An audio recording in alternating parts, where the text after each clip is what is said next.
came out, and I was on board at that point. I'd already gone back and listened to the IRS stuff and thought that was great. But then when they started getting a little murkier again, because Monster's a pretty murky album. Then some of that, and really, I was a huge fan of Up, because it sounded like they were doing some experimental things with Barry gone. Yeah. I was into that too. And that was cool. But again, they were becoming like, I would have been getting into high school at that point. Nobody I knew in high school was really listening to R.E.M. at that point. Yeah.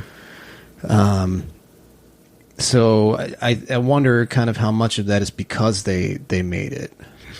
There definitely was overexposure. I think people got sick of them. R.E.M., what was so great about them in the early years was I didn't really know what they looked like for a while. I didn't know what the singer looked like. There might be grainy photographs on the back of an album or something, but obviously in the pre-internet days, you couldn't go and just look up all this footage. The videos, oftentimes they weren't in their videos. And so they were really masters at holding things back. By the time you get to Monster, they're all over the place, and Stipe is all over the place, and he decided that he was okay with being a public figure. And I think people, just like people got sick of the Red Hot Chili Peppers and other bands like that, they got sick of R.E.M. because they're all over MTV. So as we got closer to publication, there was some skepticism.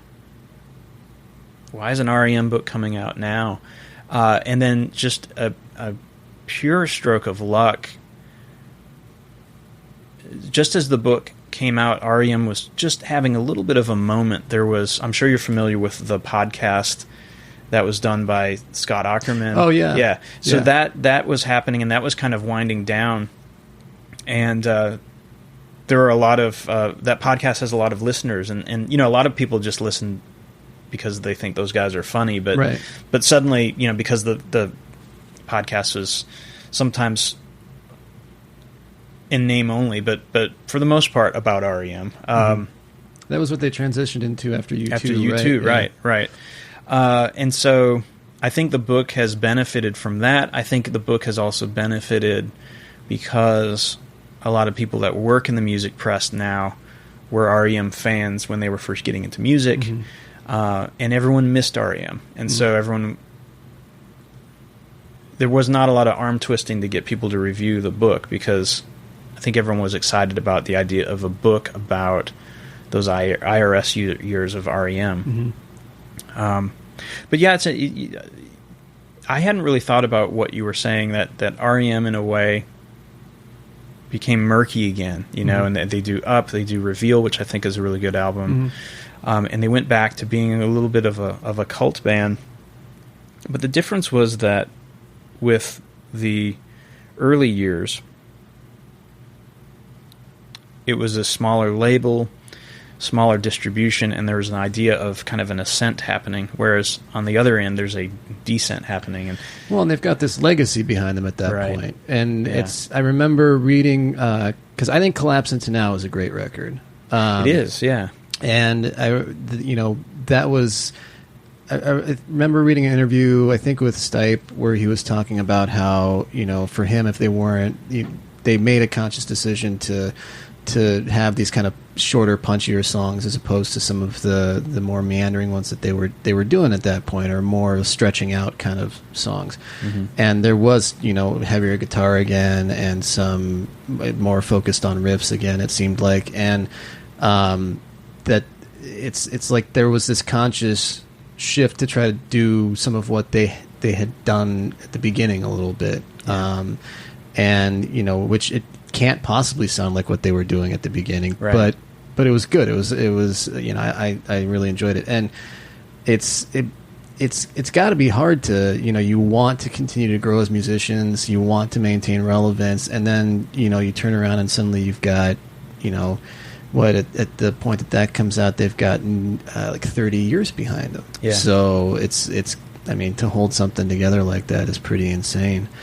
But what initially struck me about your book is that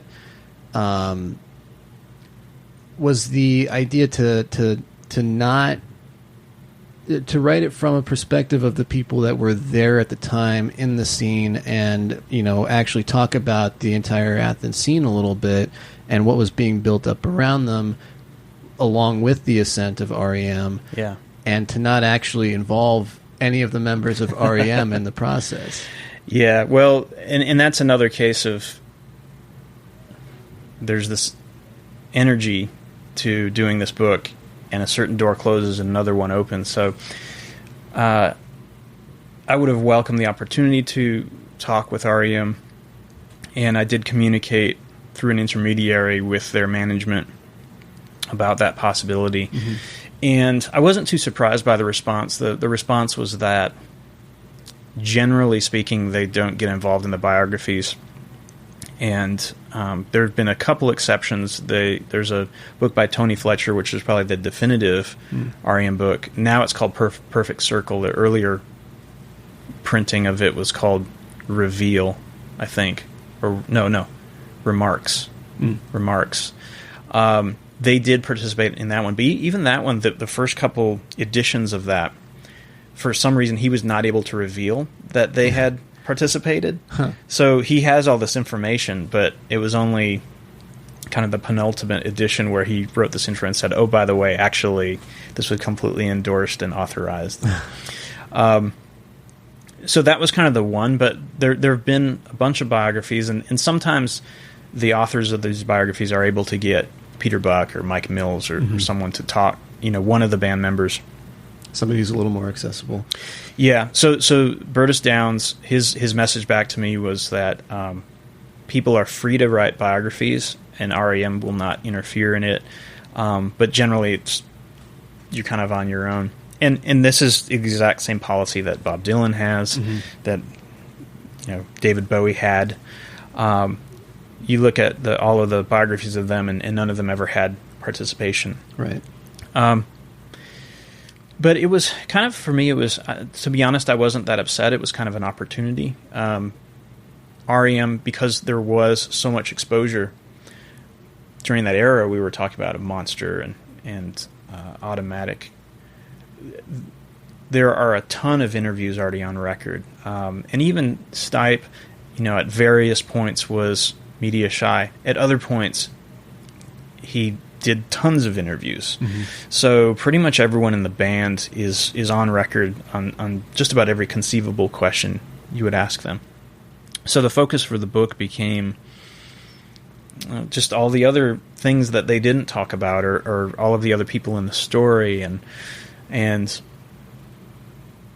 my take also on the story is it is a little arbitrary, because it really is the network of people that I had contact with and that I knew, and there's plenty of other pretty big fish in that Athens pond that I didn't get to. Either I didn't know or didn't respond, or maybe it's my blind spots or whatever. So it's basically my cast of what I consider really interesting characters, and it's kind of like the vision for it, and I think it kind of worked, was it's sort of a narrative history, and each of these people kind of carries the baton for a little bit, and it kind of goes over to the next person, and so it sort of winds through that way.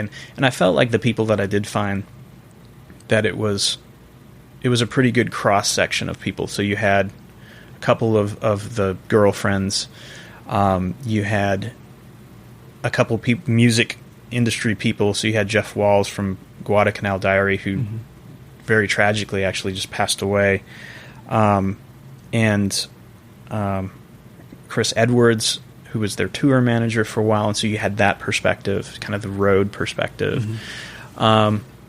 You had the perspective of peers from the scene, people like Mike Richmond, Paul Bouchard. You had people that had kind of run afoul of R.E.M., like Johnny Hibbert, who had signed them and produced that first single, Radio Free Europe. And then there's kind of a peanut gallery. There's other people that were just in Athens at that time, and I thought their perspective was interesting, and so I put them in. And so there's a certain point where and it was like maybe a dozen people. It wasn't like a huge amount of people, but I thought this is a really good combination of voices. Oh, and then the other thing, the Friends of Michael Stipes from Illinois. Oh yeah. Which I think that was like completely new. I don't think that had been in print before, those voices. And then it just felt like I think I have a neat story here, and I think if I just try to give these people enough chance to talk and honor those voices as best I can, and weave it together, and then bring in some of the archival quotes from the members of R.E.M. Mm-hmm. I think this could work, and I think it did. Yeah, the responses have been really good. The reviews have been good. So, yeah, I'm really happy that it worked out that way. Actually, like I said, I'm really enjoying it, and one of the things I've actually just had. One of the last parts that I'd finished was it's Paul Bouchard. That's the Wiz, right? The guy who was who's the one that was their sound guy. That's for a Pat while? the Wiz. Yeah, that's Pat the Wiz. Pat okay. and Biddle. Yeah. Okay. His story. I mean, just thinking about like the shows that he has is like that just blew my mind. It was what? Yeah. That is insane. That's the chance to like sit there and like have him say just what do you want to hear? Right. Oh, and just the foresight that he had with all even in the small scene. I mean, there's tons of debauchery going on and stuff like that. So the fact that he had the foresight to record every single show that he worked during that 10 or so crucial years. Yeah. It's staggering. It's staggering what he has. It's a document of this band growing up on stage, basically, which is pretty crazy, you know.